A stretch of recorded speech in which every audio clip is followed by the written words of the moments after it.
Everyone knows that English is a pretty terrible language, but I would go as far as saying that English is the worst language ever created, and here's why.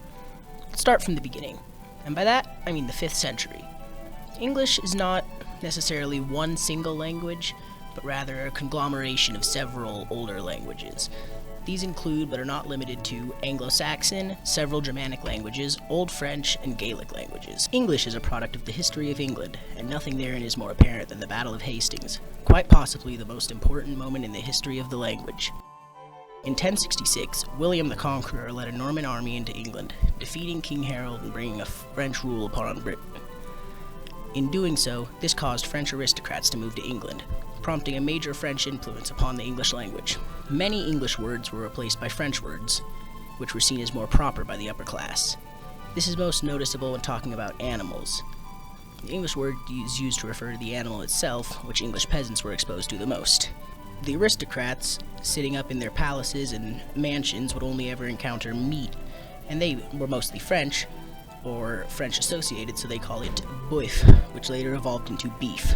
And the same goes for other animals like chicken is poultry, pigs are pork, and so on. So what the peasants were saying was considered improper, what the aristocrats were saying was considered better. This shift in perception of what language is considered proper also led to several common English words, used by the peasantry, being considered quite rude or improper. Several of these words are now known as curse words. Another example of why English is so terrible is the sentence, buffalo, buffalo, buffalo, buffalo, buffalo, buffalo, buffalo, buffalo. That is a fully grammatically correct sentence, because the word buffalo has 3 definitions. It can refer to the animal, it can refer to a city in New York, and it can refer to an action, that being to bully. So it's a noun, it's an adjective, and it's a verb.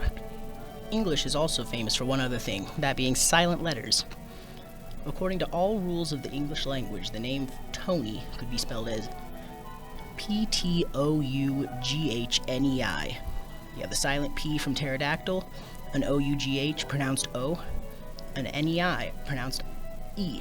In conclusion, the English language contains several inconsistencies and pointless conventions that are a result of centuries of influence from countless languages.